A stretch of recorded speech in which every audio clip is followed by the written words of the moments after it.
የፌደራል የመጀመሪያ ፍርድ ቤት አገልግሎት አሰጣጥ የሀገር ጉዳይ አድርገን በስፋት የምንመለከተው ርዕሰ ጉዳይ ነው። ቀደም ሲል እንዳልናችሁ እንግዲህ ይህንን በተመለከተ በቅርቡ አንድ ጥናት ይፋ ሆኗል። በዚህ ጥናት ውስጥ የተገልጋዮች እርካታ ምን ይመስላል የሚለውን ጨምሮ በርካታ ጉዳዮች የተዳሰሱበት ነው። ይህንን በተመለከተ አስቀድመን ባልደረባችን ነጻነት የምታቀርብልን አጫጭር መረጃዎች አሉ። እሱን ነው የምንከታተለው።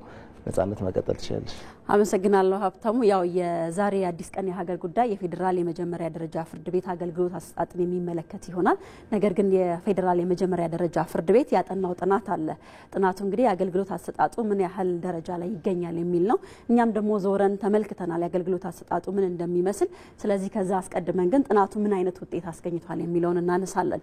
የፌደራል የመጀመሪያ ደረጃ ፍርድ ቤት እንግዲህ በ180 ዳኞች 13 ምድብ ችሎቶች እንዲሁም ደግሞ በአመት ውስጥ ከ170 ሺህ በላይ መዝገቦች እልባት የሚሰጥ ነው። ከዚህ ጋር ተያይዘው እንግዲህ ባለፉት 9 ወራት ያለውን የስራ እንቅስቃሴ የተደረጉ ውጤቶች የተገኙ ውጤቶች ምንድናቸው የሚለውን ስንመለከት በተለይም 18 በመቶ የቤተሰብ 17 በመቶ የውርስ 14 በመቶ ደግሞ የወንጀል 8 በመቶ የፍትሐ ብሔር ጉዳዮችን እንደዚህ ባለፉት 9 ወራት ውስጥ ተመልክቷል። የፌደራል የመጀመሪያ ደረጃ ፍርድ ቤት ማለት ነው። ከዛ አልፈን ደግሞ አርኬ ዳኝነት አገልግሎት መመዘኛዎቹ ምንድናቸው? በተለይም ጥናት ሲደረጉ ምንን መመዘኛ አድርገው ነው ጥናት የተደረገው የሚለውን ስናነሳ ቀልጣፋ፣ ግልጽ፣ ተደራሽ ከዛ ባለፈ ደግሞ ከአድሎ የጸዳ እንዲሁም ደግሞ ስነ ምግባርን የተላበሰ አገልጋይነትን መመዘኛ አድርጎ ነው ይህ ጥናት የተሰራውና ከዚህ መነሻነት እንግዲህ በተደረገ ጥናት አገልግሎቱ 73 በመቶ ቀልጣፋ ሆኗል።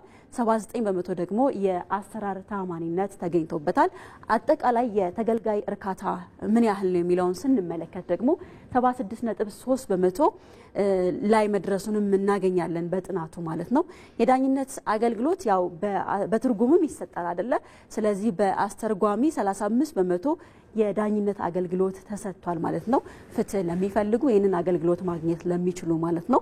ጥናቱ ያካተተው እንግዲህ ከ4110 ተገልጋዮችን ሲሆን በዚህ ውስጥ እንግዲህ 31 በመቶ ጠበቆች ናቸው፣ 21 በመቶ ከሳሾች ናቸው፣ 23 በመቶ ደግሞ ተከሳሾች ናቸው። ሌሎቹ 5 በመቶ ደግሞ የኢንሹራንስ ወይም ደግሞ የባንክ ነገረ ፈጆች መሆናቸውም ተቀምጧል ማለት ነው። ከዚህ ባለፈ የፌደራል የመጀመሪያ ደረጃ ፍርድ ቤት አገልግሎት እንግዲህ ባለፉት 9 ወራት ባጠናው ጥናት ይሄንን ውጤት አግኝቷል። ይሄንን ውጤት ደግሞ እንዴት ያለ ነው ስንል ዛሬ በአዲስ ቀን የሀገር ጉዳይ ልንጠይቅ ወደናል። እናመሰግናለን ነጻነት። እንግዲህ ቀደም ሲል እንደተከታተልነው ጥናቱ ምን ጉዳዮችን አካቷል የሚለውን ነው በስፋት ባልደረባችን የነገረችን። እስኪ አሁን ደግሞ ወደ ፍርድ ቤቶቹ እናምራ። በልደታ ምድብ ዋና መስሪያ ቤት ነው የልደታ ምድብ። እዚህ ምድብ ችሎት ላይ ተገኝተን ተገልጋዮችን አነጋግረን ነበረ። ምን አሉ? በእርግጥስ የተባለው አጠቃላይ የአገልግሎት አሰጣጡ እየተሻሻለ ነው ወይ የሚለውን ጥያቄ ጠይቀን ነበር። ይሄን የተመለከተ ጥንቅር አለ። እስኪ እሱን ተከታትለን እንመለስ። ህዝብ ምሬቱን ገልጾ ቢስተካከሉ ካላቸው የአገልግሎት አሰጣጥ ሂደቶች ቀዳሚው የፍርድ ቤቶች አገልግሎት አሰጣጥ። የፌደራል የመጀመሪያ ደረጃ ፍርድ ቤቶች አገልግሎት ተሻሽሏል፣ የህዝብ እርካታን በማምጣት በኩልም ሰፊ መሻሻል ታይቷል ተብሎ በጥናት ጭምር ታግዞ ከሰሞኑ ይፋ ሆኗል። እኛም አገልግሎቱ ምን ደረጃ ላይ ነው ስንል ለመቀኘት ወደ ልደታ ምድብ ችሎት አቀናን። ተገልጋዮችንም ጠየቅናቸው። ጥርት ባለ መልክ ትዕዛዞችም ግልጽ ናቸው። በስፋት ተብራርቶ ተጽፎ ነው። 1 2 3 ጊዜ ትዕዛዝ ወስጃለሁ። በእኔ ችሎት ያለው ነገር በጣም ግልጽ ነው። በጣም ሪሌቲቭሊ ከሌሎች አንዳንድ ፍርድ ቤቶች ጋር ሲታይ ይሄ ፍርድ ቤት የተሻለ ነው ሆኖ ነው ያገኘሁት። የአንድ መስኮት አገልግሎት አሰጣጡ በጣም የተቀላጠፈ አሰራር እየተከናወነበት ነው ያለው። መዝገብ አያያዝ ጠፉ መዝገቦች ሁሉ ነበሩ። ስለዚህ በአሁን ሰዓት የመዝገብ አያያዝ ስርዓቱ በጣም ዘመናዊ ነው፣ የተቀላጠፈ ነው። የሚገኙት ማንኛውም ሰው መዝገቡን ወዲያው አክሰስ የማድረግ ተደራሽነት አለው። በዚህ አግባብ የተሻለ ነው ብያምናለሁ። ቴክኖሎጂ በወጥነትና ያለ መቆራረጥ መጠቀሙ መታየት ያለበት ጉዳይ መሆኑ እንደተጠበቀ ሆኖ የተገልጋዮችን እንግልት በእጅጉ እንደቀነሱ ተገልጋዮቹ ራሳቸው ገልጸዋል። የጊዜ ቀጠሮን ከማሳጠርና ቶሎ ውሳኔ መስጠትም ቢሆን በእጅጉ መሻሻሉን ነው ተገልጋዮቹ ያነሱት። ረጅም ዓመት ከህግ ጋር የመገናኘት እድሉ ነበርኝና ለውጥ ይታያል። ብዙ ለውጦች አሉ። ኢቭን የማስተናገዱ ነገር ብቻ በቂ ነው። ድሮ በጣም ረጅም ቀጠሮች ነበሩ የሚሰጡት። አሁን በአጭር ጊዜ ቀጠሮ ውሳኔ ማግኘት እድሉ የተመቻቸ ነው። አገልግሎቱ በተጨማሪም ደግሞ በየክፍሉ ከሬጅስትራር ጀምሮ ፋይል ከፋች የተለያዩ የስራ መደቦች ስላሉ እነዚህን በተመለከተ የተፋጠነና ትክክለኛ የሆነ አገልግሎት እንድናገኝ ረድቶናል። ከዚህ ቀደም የነበረው ዳኛ ጋር ቀርበክ ነው የምትሰጠው መልስ የምትሰጠው፣ ከዛ በኋላ ቀጠሮ ወስደክ ምናምን የተለያየ ነበር። አሁን አንድ መዝገብ ሲከፈት 2 ቀጠሮ ነው የሚቀጠረው። በሬጅስትራር መልስ የመቀባበልና በችሎት ቀርቦ ደግሞ ክስ የማሰማት ክርክር ማድረግ። ስለዚህ እነዚህ የነበሩትን ነገሮች አሳጥረውታል ብዬ በጣም አምናለሁ። ፍትህ ለፈለጋት እንዳትርቅ በሂደቱ ዜጎች እንዳይንገላቱ ተግባራዊ እየተደረጉ ያሉ አሰራሮች ከቅርብ ጊዜያት ወዲህ ውጤት ስለማሳየታቸው ብዙ ተገልጋዮች ይመሰክራሉ። ይሁን እንጂ አሁንም ስራ የሚፈልጉ ጉዳዮች አሉ። የውሳኔ መጓተት። አክስቴ ያለች እቺ ከዚህ ዓለም ላይ በሞት ተለይታለች።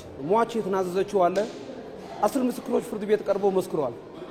የወንድሟ ልጆች መሆናቸው መዝገብ ቁጥሩንም መንገድ ይችላል። አንደኛ የውርስ ችሎት ነው። 2 ዓመት በነፃነት ማያቆም ሰው የለም። አክስታችን የውጭ ዜጋ ነበረች፣ መካን ነበረች። ከዚህ ዓለም በሞት ተለይታለች። ዘመድ የላትም በማለት 10 ምስክር የመሰከሩትን የኑዛዜ ቃል ያለውን የወንድሜ ልጅ ጧሪ ቀባሪ ያለ ብሎን እያንከራተቱ 2 ዓመት ከሞላ በኋላ ምስክርነት ያጣራውን ዳኛ ነገ ፍርድ ይሰጣል ሲባል ከችሎት አነሱት። በመሆኑም 370 ኪሎ ሜትር ከወላይታ እስከ አዲስ አበባ በፍትህ ጥማት እየተመላለስኩ ነው ያለው። የፍርድ ቤቶች ብልሹ አሰራር ስር ሲሰድ ዜጋው በፍትህ ስርዓቱ ላይ እምነት እንዲያጣ ያስገድደዋል። ይሄው ጉዳይ ዛሬም ያልተሻገር ነው ስለመሆኑ ደግሞ ይህኛው ታሪክ አስረጅ ነው። በቤቴ ላይ ፍርድ አስወስኛለሁ። በቤቱ ላይ አከራክሮ ፍርድ ቤት ውሳኔ ሰጥቷል። ያንን ውሳኔ ይዤ ናውጣ ብዬ በሚል ሰዓት ውሳኔ እንደሌለ በማድረግ እንደ አዲስ እያከራከረኝ ይግባኝ ሳይባል በይግባኝ ሳይለወጥ ውሳኔው እያለ አከራክሮ ውሳኔ ሰጠበት እያለ እንደሌለ አድርጎ ከእንደገና እንደ አዲስ ክርክር ጀመረ። 9ኛ ፍትሐ ብሔር ችሎት ፍርድ ቤቱን ሳይቀበል ውሳኔውን ሳይቀበል ግን ክርክር ውሳኔው እያለ ሌላ ክርክር። ስለዚህ ውሳኔ መልስ ስጠኝ የለም። ይሄው ውሳኔው መልስ ስጠኝ ተወስኗል። በይግባኝ አልተለወጠም። የሌላ ፍርድ ቤትን ማየት አይችልም፣ አያስፈልግም ማለት አይችልም። ውሳኔ ማክበር አለበት፣ ያከብራል ፍርድ ቤት። ይሄ ግን ምንም ጠይቀናል፣ ውስጡ ላይ አንገባም ነው የዳኝነት ስራ ውስጥ አንገባም፣ ትክክል አይደለም፣ እዚህ ላይ ብይ መስጠት አለበት። ግን ስለዚህ ውስጥ ገብተን ዳኝነት ውስጥ አንገባም ነው። መከላከያ ዘዴያቸው ይችላል። የውሳኔ ጥራት ጉዳይ በጥልቀት ታይቶ መፍትሄ ይሰጠው፣ የቴክኖሎጂ አጠቃቀሙ ወጥነት ያለው ይሁን፣ የጊዜ ቀጠሮ መሻሻል የበለጠ ይጎልበት፣ ተገልጋዮች ቢስተካከሉ ያሏቸው ጉዳዮች ናቸው። ከሁሉ በላይ ግን የዘገየ ፍትህ እንዳይሆን ሊሰራ ይገባል ሲሉ ነው በአጽንኦት ያነሱት። ተመልሰናል ተመልካቾቻችን፣ አዲስ ቀን ላይ ነው የምትገኙት። የሀገር ጉዳይ ስንል ዛሬ በተለይም የፌዴራል የመጀመሪያ ደረጃ ፍርድ ቤት ጥናት አጥንቷል። ጥናቱ እንግዲህ በተለይ አገልግሎት አሰጣጡ ምን ይመስላል የሚለውን ነው። ይህንን ጥናት መነሻ አድርጎ ደግሞ ኢቲቪ ተዘዋውሮ ቀደም ሲል ሀብታሙ ተክለስላሴ እንግዲህ አንተ ያነጋገርካቸው ተመልካቾቻችን ናቸው። በዚህ ጉዳይ ውስጥ ያሉ ወይም ደግሞ የፍትህ የሚፈልጉ ተመልካቾቻችን ናቸውና ምናልባት የአገልግሎት አሰጣጡ ምን ይመስላል የሚለውን ነው ያነሳ ነውና ይህንን መነሻ አድርገን ተጨማሪ ሀሳቦችን እናነሳለን። ተጨማሪ ሀሳቦችን ለማንሳት ደግሞ እዚህ ስቱዲዮ እንግዳ ጋብዘናል። እንግዶቻችንን እናስተዋውቃችሁ። የፌዴራል የመጀመሪያ ፍርድ ቤት ፕሬዝዳንት አቶ ፉአድ ኪያር እዚህ ይገኛሉ። እንዲሁም ደግሞ ጠበቃና የህግ ባለሙያ የሆኑት አቶ ጳውሎስ ተሰማም ከኛ ጋር አሉ። ሁለታችሁንም ስለመጣችሁ እናመሰግናለን። እናመሰግናለን። የምናስቀድመው አቶ ፉአድን ነው። እንግዲህ የመጀመሪያ ደረጃ ፍርድ ቤት 13 ምድብ ችሎቶች አሉት። በሁሉም ችሎቶቹ ላይ የፍትህ አገልግሎት ለመስጠት ጥረት እያደረገ ነው የሚገኘው። በቅርቡ በተጠናው ጥራት 76 በመቶ የተገልጋይ እርካታን ከፍ ማድረግ ተችሏል ይላል። 76.3 በመቶ መድረሱን ባረጋገጣችሁ ጥናት እንደገለጻችሁ ነው እንግዲህ መረጃ ያለውና ጥናቱ ምን ያህል መሬት ላይ ያለውን ተጨባጭ ሁኔታ የሚያሳይና ሳይንሳዊ ሂደትንስ የተከተለ ነው ብለን ማለት እንችላለን? እሺ፣ አመሰግናለሁ። እንደተባለው የተገልጋይ እርካታ ጥናት በዚህ አመት በ2017 ነው ያስጠና ነው። ምን ያህል መሬት ላይ ያለው ነው የሚለውን ለመመለስ እንደምታውቁት ፍርድ ቤቶች ብዙ ጊዜ የሙግት ቦታዎች ናቸው። ሁለት ተቃራኒ ኢንትረስቶች የሚጋጩባቸው፣ ሁለት ፍላጎቶች ያሉባቸው ቦታዎች ናቸው። ከዚህ አንጻር በፍርድ ቤቶች የሚደረጉ ጥናቶች በጣም ሚዛን የጠበቀና ጥንቃቄ የሚፈልጉ ናቸው። ምክንያቱም ፍርድ ቤት ላይ ሁሉ ጊዜ እንደ ሌሎች አገልግሎቶች ብቻ አይደለም። ሁለት ተከራካሪዎች አሉ። አንዱ ረቺ አንዱ ተረቺ የመሆን እድሉ ሰፊ ነው። በዛው ልክ ደግሞ ቅሬታዎች የሚነሱበትም ተቋም ነው። የይግባኝ ስርዓትም የተበጀበት ዋና ዓላማው እሱ ነው። ጥናቱን ሳይንሳዊ ለማድረግ ነው የሞከርነው። በተቻለ አቅም የመጀመሪያ ያደረግነው ነገር በዚህ ጥናት እንዲሳተፉ ያደረግናቸው ሰዎች በስሚ ወይ በወሬ ሳይሆን በቀጥታ ፍርድ ቤት መጥተው አገልግሎት ያገኙ ሰዎች እንዲሆኑ ለማድረግ በመጋቢት ወር 2017 ውስጥ ፍርድ ቤት መጥተው አገልግሎት ያገኙ ኮርት ዩዘርስ ምንላቸውን ቀጥታ የፍርድ ቤት ተጠቃሚ የሆኑ ሰዎችን ነው ያገኘ ነው።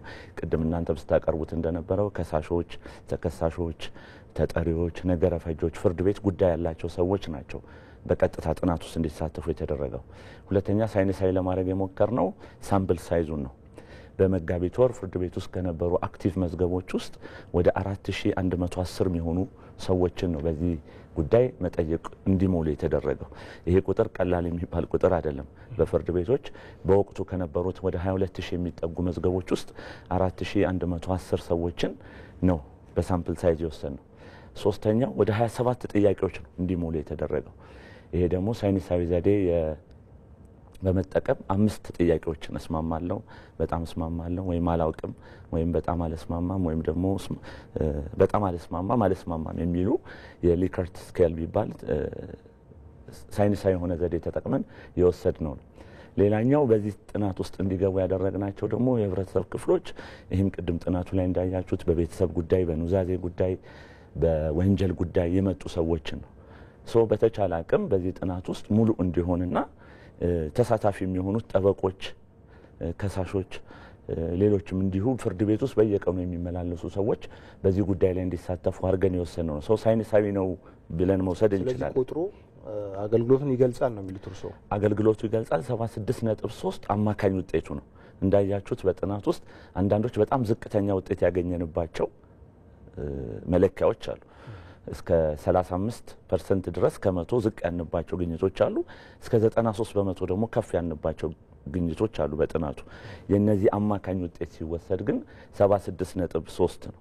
ጥናቱ ሁለት ነገሮችን ቤዚካሊ ያሳይቶናል። አንደኛ በትክክልም በህብረተሰቡ በፍርድ ቤቱ ላይ የሚነሱ ቅሬታዎች ተጨባጭ መሆናቸውን ከጥናቱ አረጋግጠናል። ለምሳሌ የጉዳይ መዘግየት፣ ጥራት ተብለው የተነሱ ነገሮች በጥናቱ በጣም ዝቅተኛ ያገኘንባቸው ናቸው። የጉዳዮች መዘግየት፣ ጥራት፣ ልዩ ድጋፍ ለሚፈልጉ ድጋፍ ያለማድረግ የመሳሰሉት ያለ ናቸው። በዛው ልክ ደግሞ አንዳንዶች በጣም ሰርተንባቸዋል ብለን ያሰብናቸው በጥናቱ እንደ ፍርድ ቤት አመራር ራሱ ያልጠበቅነው ውጤት ያመጣንባቸው ግኝቶች አሉ።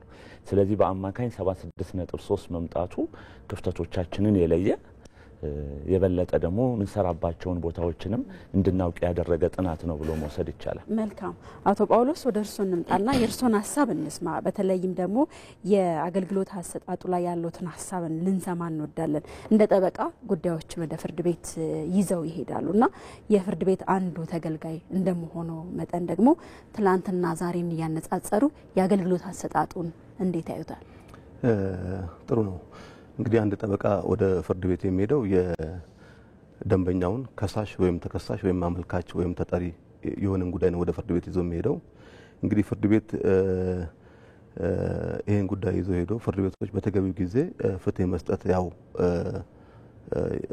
አለባቸው። ህብረተሰቡም ወይም ደንበኞቻችን የሚጠብቁት ያን ነው።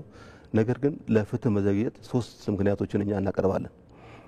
አንደኛው ምክንያቶች ተከራካሪ ወገኖች የሚቀርቡ የክስ ወይም የመልስ አይነቶች፣ ሁለተኛው ደግሞ የፍርድ ቤት ውስንነት፣ በሶስተኛ ደረጃ ላይ የምንይዛቸው እኛ የዳኞች ቸልተኝነት ወይም ዳተኝነት የምንላቸው ናቸው።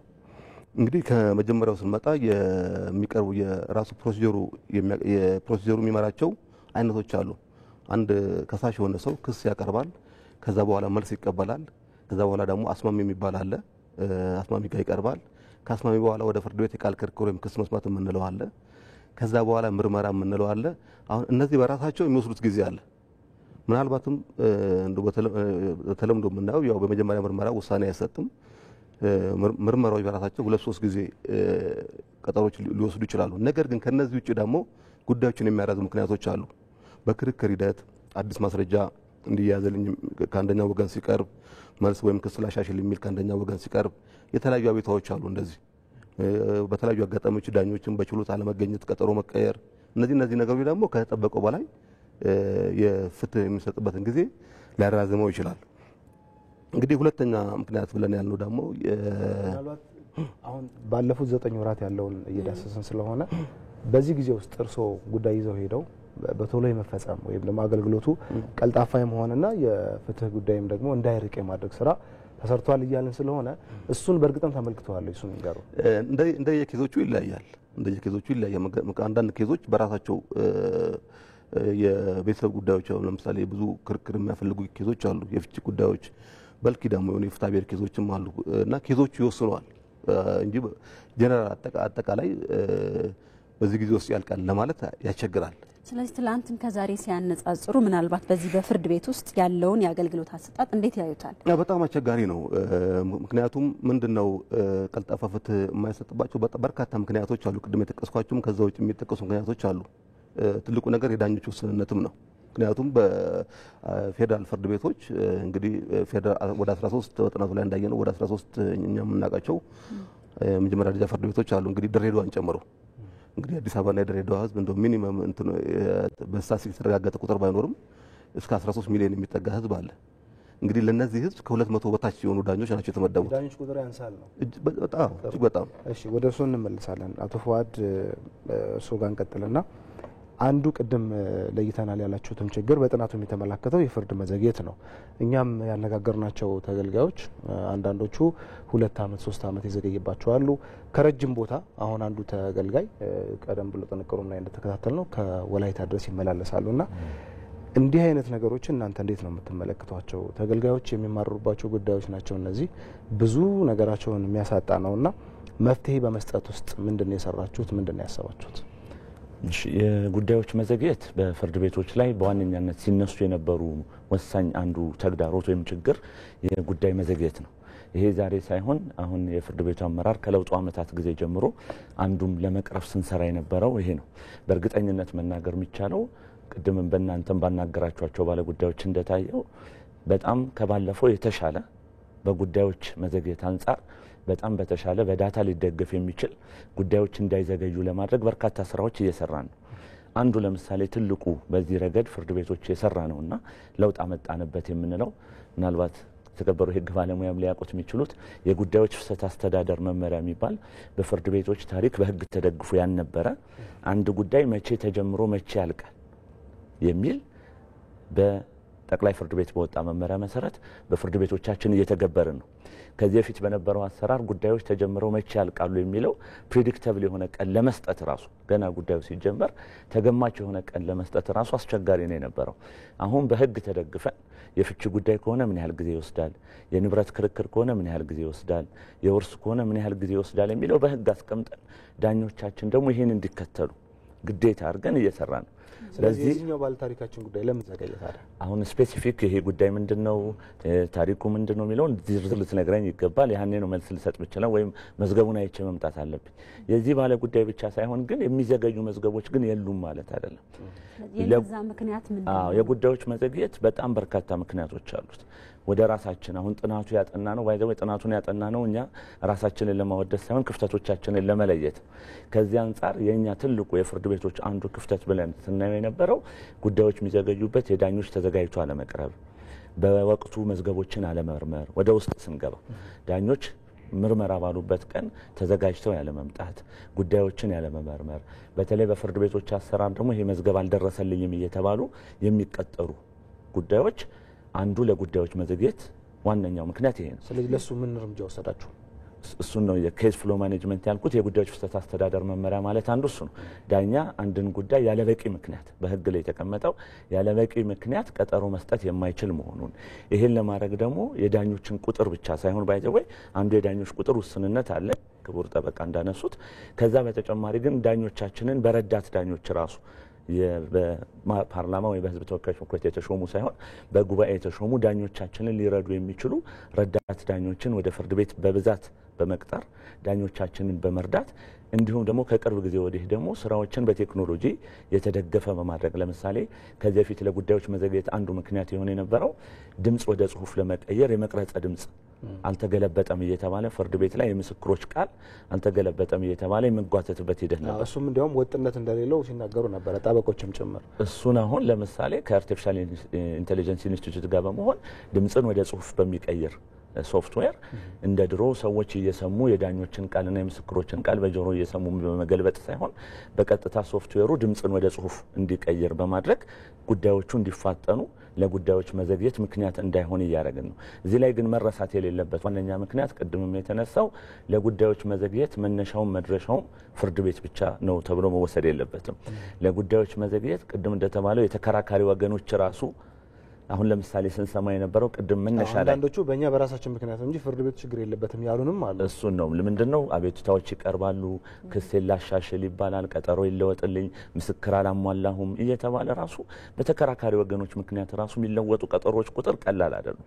ግን አሁን እኛ በውጭ ኃይል የሚመጡ መጓተቶችን ሳይሆን በጥናቱ ለመለየት የሞከር ነው በእኛ በፍርድ ቤት ችግር ጉዳዮች እንዳይጓተቱ ለማድረግ እየወሰን ያለው እርምጃ አንዱ ጉዳዮች በፍጥነት እንዲታዩ የዳኞችን ቁጥር የረዳት ዳኞችን ቁጥር መጨመር አንድ፣ ሁለተኛ ስራዎችን በተቻለ ፍጥነት በቴክኖሎጂ የታገዙ እንዲሆኑ ማድረግ ሁለት፣ አለበቂ ምክንያት የሚጓተቱ መዝገቦች ሲኖሩ ደግሞ ዳኞች ላይ ተጠያቂነት በማስፈን ማድረግ ነው። በተጨባጭ ባይዘዌ አሁን ዳታውን ከዳኞች አስተዳደር ጉባኤ መውሰድ ይቻላል። መዝገቦችን ያለበቂ ምክንያት 10 ጊዜ ቀጥረዋል 12 ጊዜ ቀጥረዋል ተብለው በዲሲፕሊን የተቀጡ ዳኞች አሉ። በበቂ ምክንያት ምርመራ እያሉ የተቀጠረበት ምክንያት በቂ አይደለም በሚል ማለት ነው። ስለዚህ እነዚህ ተጠያቂነትን በማስፈን ሂደት ላይ የጉዳዮች መዘግየትን ለማስቀረት እየሰራን ነው ብዬ ነው መወስደው።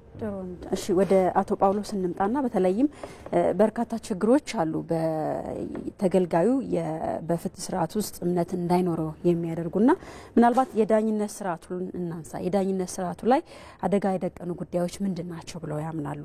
በተለይም ፍትህ ፈልጎ የመጣን ተገልጋይ በፍርድ ቤቶች እምነት እንዲኖረው ምን መደረግ አለበት የሚል ሐሳብ ይሰጣሉ። ጥሩ እንግዲህ ፍትህ ፈልጎ የሚመጣ ሰው ፍርድ ቤት ላይ የተፋጠነ ፍትህ ማግኘት አለበት። ሰው የሚፈልገው ያንን ነው። እንደውም ብዙ ደንበኞቻችን ሲመጡ እኛ የምንቸገርበት ጉዳይ አለ። ይሄ ጉዳይ በምን ያህል ጊዜ ያልቃል ወይም ደግሞ መቼ ነው ፍትህ የማገኘው? ድሮ እንገምት ነበር። ግምታችን ግን ከእኛ ካልነው ውጪ የሆነ ከደንበኞቻችን ጋር የሚያጋጫን በዚህ ጊዜ ያልቃል ብላችሁን አልነበረ ይላሉ። እና መገመት የማይቻልበት ሆነ ማንኛውንም ጉዳይ ደንበኛ ወደኛ ይዞት ይመጣ በዚህ ጊዜ ያልቃል ማለት አንችልም። ምክንያቱም በርካታ የሚያጋጥሙ ነገሮች አሉ። ስለዚህ ለፍትህ መጓተቱ እንግዲህ ብዙ ምክንያቶች አሉ። ቅድም ክቡር ፕሬዚዳንት የጠቀሷቸው ምክንያቶችም አሉ። እኔ ዋናው ግን የችሎቶች መስፋት አለባቸው ነው የምለው። በጣም ለፌዴራል ፍርድ ቤቶች ያሉት የዳኞች ቁጥርም ሆነ የችሎቶች በጣም ውስን ናቸው። ይህን በሚሊዮን የሚቆጠር ከ10 ሚሊዮን ብር በላይ ከ10 ሚሊዮን ህዝብ በላይ ያለን ተገልጋይ ፍትህ በተሟላ ሁኔታ ይሰጣሉ ማለት አይቻልም፣ አደጋች ነው። ሁለተኛው ደግሞ ጥናቱን በተመለከተ ክቡር ፕሬዚዳንት እንደገለጹት እንትኖች ናቸው። ይሄ አሁን ሳይንሳዊ መንገድ ባሉት የተሰበሰቡ ጥናቶች ናቸውና እነዛ ምን ያህል ሪያሊቲውን ያሳያሉ? ምክንያቱም ፎርሞቹ የሚሞላቸው ሰዎች ስለማን ናቸው? ምን ያህል ተደጋጋሚ ፎርም ይሞላል? ምክንያቱም እኛ እንግዲህ ወደ 11 ፍርድ ቤት አለ አዲስ አበባ ላይ ወደ 12 ፍርድ ቤት አለ። ተደጋጋሚ ፎርም ሊሞላ ይችላል አንድ ጠበቃ በየችሎቱ ከቀረበለት። ስለዚህ ያ አስቸጋሪ ነው። መሬት ላይ ያለው ነገር ይሄ ነው ለማለት እንደኔ ጥናት መደረጉ ጥሩ ነው፣ ክፍተቶችን ያሳያል። ነገር ግን የስቴክ ሆልደር የሆኑት የህግ ባለሙያዎች እንደ ነገር ፈጆች፣ ጠበቆች የመሳሰሉት በፍርድ ቤቶች የተለያዩ ወርክሾፖች፣ ስብሰባዎች ላይ ቢሳተፉ ምክንያቱም ከጥናቱ የበለጠ ወይም ከዚህ ከኦፕን ፑሉ በበለጠ ያሉትን ነገሮች ያስረዳሉ፣ በተግባር ያስረዳሉ እና እንዲህ ያን ነገሮች በፍርድ ቤት ቢለመድ ጥሩ ነው። ምክንያቱም ችግሮቹ በደንብ ስለሚታወቁ። ጥሩ አቶ ፋዶ እርሶ እንምጣ። ቀደም ብሎ በተከታተልነው ጥንቅር ላይ አንዱም በእናንተም በጥናት የተለየው የውሳኔ ጥራት ጉዳይ ነው። ይሄ ጉዳይ በጣም አሳሳቢ ነው። አንዳንድ ጊዜ የመጀመሪያ ደረጃ መቃወሚያ ላይ መቅረብ ያለበትና እልባት መሰጠት ያለበትን ጉዳይ እስከ ማከራከር የተደረሰበት ነው። አንዱ ባለታሪካችን እንዲያውም ሌላ ፍርድ ቤት ላይ ሌላ ምድብ ችሎት ላይ ውሳኔ የተሰጠበትን ጉዳይ እያከራከሩም ጭምር ለማየት ችለናልና እዚህ ላይ ምንድነው የእርሱ አስተያየት? ይሄ ትክክል ነው ወይ? የጥራት ችግርን ስለመፍታት ምንድነው እያደረጋችሁ ያላችሁት? እሺ ወደ ጥያቄ እመለሳለሁ። ግን ያው በጣም በርካታ ህዝብ የሚከታተለው ፕሮግራም ስለሆነ በተለይ ክቡር አቶ ጳውሎስ ያነሱት ላይ አንድ ኮሜንት መስጠት ፈልጋለሁ። የፍርድ ቤቶች ውሳኔ ተገማችነት ጉዳይ መቼ ተጀምሮ መቼ ያልቃል የሚለው እንዳሉት ለበርካታ ጊዜ የነበረ ችግር ነው። አሁን በተጨባጭ መዝገብ ሲከፈት ፌዴራል መጀመሪያ ደረጃ ፍርድ ቤት ላይ ሬጅስትራሮቻችን ለባለ ጉዳይ ወይም ለጠበቃ የሚሰጡት መዝገቡ የሚያልቅበትን ጊዜ ነው መጀመሪያ የሚሰጡ። ይሄ በየቀኑ ያለ አሁን ፍርድ ቤት ሄዳችሁ መዝገብ ብትከፍቱ የሚያጋጥም ጉዳይ ነው። በሁሉም ጉዳዮች ላይ በዚህ ቀን ይሄ በፍትሐ ብሔር ጉዳዮች ላይ ቢያንስ በህግ ያስቀመጥነውን በጽሁፍ እንሰጣለን። ለምሳሌ ፍቺ ሲከፍት ቢዘገይ ይሄ መዝገብ ከ180 ቀን አያልፍም የሚል በወረቀት ጽፈን እንሰጣለን። ፍትሐ ብሔር ሲመጣ ቢዘገይ ከ300 ቀን ልክ በህጉ የተቀመጠውን እንሰጣለን። ይህ ጥቅሙ ምንድነው? አንደኛ ራሳችን በዛ ጊዜ ውስጥ እንድንሰራ ዳኞቻችን ላይ ጫና ያሳድራል። አንድ ከዛ ጊዜ ካለፈ ደግሞ ዳኞችን ለምንድነው ይሄን ጉዳይ ያዘገየኸው ለምን ዘገየ ብለን እንጠይቃለን። ስለዚህ ይሄ አንድ የተለወጠ ነገር ነው፣ በተግባርም ያለ ነገር መሆኑ ሊገባ ይገባል። ሁለተኛው ጥናቱን በተመለከተ ነው። ጥናት ሳይንሳዊ ዘዴ ነው ብለን አጥንተናል። ለምሳሌ በሚዲያዎቻችን እናንተም ኢንተርቪው ያደረጋችኋቸው ሰዎች ፍርድ ቤት ሄዳችሁ የሰጡትን አስተያየት ሪስፔክት ዳት እናከብራለን እያየን ነው። ቢያንስ ግን እኛ 4110 ሰዎች መጠየቅ ሞልተዋል። በዚህ መጠየቅ ውስጥ 31% የሚሆኑት ጠበቆች ናቸው፣ የህግ ባለሙያዎች ናቸው። በዚህ ሂደት ውስጥ የተገልጋይ እርካታ ጥናት ስናጠና ለምሳሌ ትልቁ አንዱ ባለድርሻና የጋበዝ ነው የፌዴራል ጠበቆች ማህበር ነው። በህግ የተቋቋመ የጠበቆች ማህበር አለ። ይሄ ማህበርም በጥናቱ ላይ በመናቀርብበት ጊዜ ወርክሾፕ ላይ አሳትፈናል፣ ስራ አስፈጻሚዎችንም ልከናል። ስለዚህ በተቻለ መጠን ጥናቱ ሳይንሳዊ እንዲሆንና ሌሎች ባለድርሻ አካላትን ያካተተ እንዲሆን ጥረት ማድረጋችንን ለመግለጽ ያክል ነው። የውሳኔ ጥራት ችግር ጥናቱ የለየው ትልቁ አንዱ ችግር እሱ ነው። በርካታ ችግሮች ስንለይ አንዱ የተባለው እንደተባለ የውሳኔ ጥራት ችግር አለ ነው። የውሳኔ ጥራት ችግር ቅድም አንተ ያነሳውን ይጨምራል። በቀላሉ በመጀመሪያ ደረጃ መቃወሚያ ሊያልቅ የሚችል ነገር አከራክሮ ከ2 ወር ከ3 ወር ከ4 ወር በኋላ እንደገና የመዝጋት ችግር አለ የሚለው በጥናቱ ላይም ጥራት በብዙ ነው የሚገለጸው። ውሳኔው ግልጽ ነው ወይ? የውሳኔ አጻጻፍ ፎርማትን ተከትሏል ወይ? ሁለተኛ የጥራት መመዘኛስ ምንድነው? አንዱ የፍርድ ቤቶቻችን ትልቁ ችግር እስካሁን ድረስ በህግ ያላወጣ ነው። ጥራት እንዴት ነው የሚመዘነው? ለአንዱ ፍትሃዊ የሆነ ውሳኔ ለአንዱ ኢፍትሃዊ ነው። የተወሰነለት ፍትህ አገኘው ሲል የተሸነፈ ደግሞ ፍትህ አጣው ይላል። የተወሰነለት ጥሩ ዳኛ ወሰነልኝ ጥራት ያለው ውሳኔ ተሰጠኝ ሲል ኬዙን ሉዝ ያረገ ሰው የተረታ ሰው ደግሞ ውሳኔው ጥራት የለም ይላል። ስለዚህ መጀመሪያ ሊኖረን የሚገባው የጥራት ስታንዳርድ ነው። ይሄ የለንም እንደ ፍርድ ቤት ባይዘው አንዱ ትልቁ ክፍተት እሱ ነው። አሁን ቀደም ብሎ የተነሳው መሰረታዊ ነው ብዬ ነው። ውሳኔ የተሰጠበት ጉዳይ ከሆነ ለምንድን ነው የሚያከራከረው ፍርድ ቤቱ? ውሳኔ የተሰጠበት ጉዳይ እንዳልኩ የህግ ክርክር ስለሆነ ስለዚህ ይሄ ችግር ማን ጋር ነው የሚያርፈው? ዳኛው ጋር ነው የሚያርፈው? ሁሉም ላይ ጥራት የውሳኔ ጥራት የዳኛውም ችግር ሊሆን ይችላል። የዳኛውም ችግር ሊሆን ይችላል። የአቅም ችግር ሊሆን ይችላል። የስነ ምግባር ችግር ሊሆን ይችላል። ውሳኔ ጥራት ሊጓደልባቸው የሚችሉ ነገሮች በርካታ ናቸው። አንዱ ለምሳሌ የአቅም ችግር ሊሆን ይችላል። ለምሳሌ ባለታሪካችን የፍርድ ቤቱ ከፍተኛ አመራሮች ሄደን ጠይቀናል አሉ። ነገር ግን የተሰጠው መልስ እኛ ጣልቃ አንገባም የሚል ነው። ጉዳዩ ግን መሰረታዊ የህግ ስህተት የተፈጸመበት ነው። ምክንያቱም የመጀመሪያ ውሳኔ ካለ ውሳኔውን መቀበል ነው እንጂ ወይ ደግሞ ይግባኝ መጠየቅ ነው እንጂ ያለበት እንዴት እንደዚህ ሊሆን ይችላል? አሁን እንደዛ ብሎ መደምደም ትንሽ ያስቸግራል። ከትልቅ ክብር ጋር ምንድነው መደምደም ያስቸግረው? ምንድነው ጉዳዩ የት ነው የተወሰነው ምናምን የሚለው እኔ እንደ ህግ ሰው አሁን ዝም ብዬ ጠቅላላ አድርጌ አስተያየቱን ነው እንጂ ልወስድ የምችለው ይሄን ጉዳይ ቀድማችሁ ነግረኸኝ ወይ መዝገቡን አይቼ እውነትም ተወስኗል ወይ ተወስኖ ከሆነ ደግሞ ይዘቱ አንድ አይነት ጭብጥ ነው ወይ ከዚህ በፊት የተወሰነ ውሳኔና አሁን የተወሰነ ውሳኔ አሁን እየተከራከሩት ያሉትና ከዚህ በፊት የተከራከሩት አንድ ነው ወይ? ብዙ ጭብጦች አሉ ፍርድ ቤት ላይ የሚነሱት። እሱን ባልታወቀበት ሁኔታ ደምድሞ የአንድ ሳይድን ሰምቶ የፍርድ ቤት ስራ ከባድ የሚያደርገው እሱ ነው። አንዱን ጉዳይ ሰምቶ አንዱን ተከራካሪ ሰምቶ አንዱን ተከራካሪ ሳሰማ ድምዳሜ ላይ መድረስ ከባድ ነው የሚያደርገው። በአጠቃላይ ግን መውሰድ ያለብን የተነገረው ነገር በሙሉ ስህተት ነው ብሎ ሳይሆን መውሰድ ያለብን እንዲህ አይነት ነገሮች አያጋጥሙም ብሎ መደምደም ስለማይቻል ውሳኔ ባረፈበት ጉዳይ ላይ ድጋሚ ማከራከር ስህተት ብቻም ሳይሆን ዳኞችን ሊያስጠይቅም የሚችል ጉዳይ ነው። ስህተት ብቻ አይደለም። በዲሲፕሊን ቢጠየቁ አንድ ጉዳይ በውሳኔ ካለቀ በኋላ በህግ ተቀምጧል። ሬስ ጁዲካታ ይለዋል። ወይም ደግሞ ውሳኔ ባረፈበት ጉዳይ ላይ በድጋሚ ጉዳዩን ማከራከር በህግ ተጠያቂነት ያመጣል፣ ዳኞችን ያስጠይቃል። ይሄ ነገር እንደዚህ የሚያጋጥም ከሆነ ዳኞችን መጠየቃችን ማይቀር ነው። መልካም። እሺ አቶ ጳውሎስ የመጨረሻ እናድርገውና አጠር አድርገውም ያንሱልን። በተለይም የፍትህ ስርዓት አካል የሆኑ ጠበቆች ወይም ደግሞ የህግ ባለሙያዎች አገልግሎቱ ወይም የአገልግሎት አሰጣጥ እንዲሻሻል ሚና እንዳላቸው ይታወቃልና በተለይ የሚስተዋሉባቸው ደግሞ ውስንነቶች አሉ። እነዚህ ውስንነቶች ምንድናቸው? መፍትሄ ብለው የሚያስቀምጡትስ ምንድነው? እንግዲህ የፍትህ ስራ እንደ የቲም ወርክ ነው ማለት ይቻላል። የተያዘ ነው፣ አንዱ ካንዱ የተያዘ ነው። አሁን ስናነሳቸው የነበሩት የፍትህ መዘግየቶች ካንዱ ወገን ብቻ ይመጣ አይደለም፣ ከሁሉም ወገን የሚነሱ ናቸው። የሁሉም ችግሮች ልንላቸው እንችላለን። ምክንያቱም አንዳንድ ጊዜ በባለሙያ የሚቀርቡ አቤቱታዎች አሉ፣ በጣም እጅግ ውስብስብ፣ በአንድ ገጽና በአንድ ገጽ ተኩል የሚቀርቡ ክሶች ወይም መልሶች እጅግ በጣም 5-6 ገጽ ፈይተው የሚቀርቡ አሉና ያለ ዳኛ ለማየት ጊዜ ይፈጃል። ክርክሩንም በተገቢው መንገድ እንዳይሄድ ያደርገዋል። የመሳሰሉ ነገሮችም አሉ እና እነዚህ ነገሮች ሊስተካከሉ ይችላሉ። ከዛ ውጭም ደግሞ በባለ ጉዳዮች ከባለሙያ ውጪ በባለ ጉዳዮች የሚቀርቡ አሉ። እንደውም እኛ ሀገር ላይ አብዛኛው ከጠበቃ ውጪ ክርክሩን የሚያደርግ ባለ ጉዳይ ነው ያለውና በአንድ ቦታ ላይ ያጽፋል። በተለያዩ ቢሮዎች አሉ እንደዚህ የሚያማከሩ በተለምዶ ራፖን ጻፊ የምንላቸው እንደዛ ነገሮች ያጽፉ ይመጡና ፍርድ ቤት ላይ ፍርድ ቤቱን በራሱ ጊዜ ያ ክስ እንዲሻሻል መልስ እንዲሻሻል ወይም ደግሞ ወደ አላስፈላጊ ክርክር እንዲሄድ ያደርጋሉና አንድ ላይ ሆኖ መስራቱ የተሻለ ያመጣዋል። በተለይ ደግሞ ፍርድ ቤቶች አካባቢ ትንሽ አሁን አስቸጋሪ የሆኑ ከረጅም ጊዜ ጀምሮ የመጡ ይሄ በጣም ቀላል ስናቸው በጣም ቀላል ግን በጣም አስቸጋሪ ሆኑ። ለምሳሌ የቴምብር ቀረጥ የሚባል ነገር አለ። ቴምብር ቀረጥ እንግዲህ አንድ ቴምብር 5 ብር ነች። 5 ብር ለማስመጣት ፍርድ ቤት ግቢ ውስጥ መኖር ሲገባው ባለጉዳይ ተገልጋይ እኛም ጠበቆች አገር ውስጥ ገቢ ነው የምንሄደውና ይሄ በጣም በተለያዩ ስብሰባዎች የምናነሳቸው በጣም ቀላል ነገር የሆነ አንድ የአገር ውስጥ ገቢ ሰራተኛ ፍርድ ቤት ግቢ ውስጥ አንድ ቢሮ ሰጥቶ መቀመጥ ሲችል ተገልጋዩ አላስፈላጊ ወጪ አላስፈላጊ እንግልት ይሄን ሁሉ ያርፍበታል። ሁለተኛ ነገር ደግሞ የክፍያ ስርዓቶች አሁን በጣም ዘመነዋል።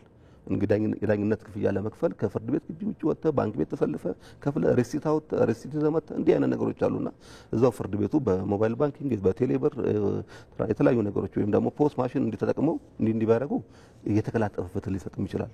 በመጨረሻ ላይ ደግሞ ማነሳው የፓርኪንግ ጉዳይ የመኪና ፓርኪንግ እና የመጸዳጃ ቤት ይሄ በብዙ ፍርድ ቤቶች ችግሮች አሉ። ምክንያቱም ጠበቆችም ወይም ወደ ፍርድ ቤት የሚመጡ ተገልጋዮች ፓርኪንግ በጣም ሩቅ ቦታ አቁመው በጣም እየተቻኮሉ እየሮጡ ነው ወደ ፍርድ ቤት የሚገቡት ፓርኪንግ በማጣት። ይሄ ደግሞ ራሱ የሚፈጥረው ተጽዕኖም አለ። ችሎት ከተጀመረ በኋላ መግባት ወይ አለመረጋጋትን ይፈጥራል። እንዲሁም ደግሞ በቂ የሆነ መጸዳጃ ቤት በየፍርድ ቤቱ አለመኖር የተለያዩ ህመማኖች ይኖራሉ። የስኳር በሽተኛ የሆኑ የተለያዩ እንትኖች እነሱም ደግሞ ሽንት ቤት በፍለጋ ችሎት የሚያልፈባቸው ጊዜም አለ እና እነዚህ ነገሮች ራሱ ተጽዕኖ ይፈጥራሉ ፍትሁ ላይ እና የብዙ ምክንያቶች ናቸው ችሎት እንዲጓተት የሚያደርጉና እንግዲህ ህብረተሰቡም በፍርድ ቤት ላይ እምነት የሚያጣው ብዙ ምክንያቶች አሉ። አሁን እስከዛው ያልጠቀስናቸው ምክንያቶች አሉ። እንደውም አንዳንድ ደንበኞቻችን ሲመጡ ይወሰንልኛል ለኔ እርግጠኛ እንድንኖር ላይ ጠይቁናል። ለኛ መቼ ይወሰንልኛል? ተከራካሪ ወገኔ የኔ ተከራካሪ ወገን ዳኛውን አያገኘውም የሚል ስጋቶች ሁሉ ያስቀምጣሉና እነዚህ ስጋቶች የቀጠሉ ስጋቶች ናቸው እስካሁን ድረስ ያሉ ናቸውና ህብረተሰቡ በጸዳ መልኩ ፍርድ ቤት ላይ ፍትህ አገኛለሁ የሚል እምነት ሊኖረው ይገባል። ሲመጣ ወደ ፍትህ ሲመጣ እነዚህ ነገሮች ሊቀረፉ ይገባል ነው የምንለው። መልካም። የፌዴራል የመጀመሪያ ፍርድ ቤት ፕሬዝዳንት አቶ ፉአድ ኪያር እንዲሁም ደግሞ ጠበቃና የህግ ባለሙያ አቶ ጳውሎስ ተሰማ ስለ ጊዜያችሁ እናመሰግናለን። ላነሳንላችሁ ጥያቄዎች ምላሽ ስለሰጣችሁም እንደዚሁ መልካም ቀን ይሁንላችሁ። አሜን።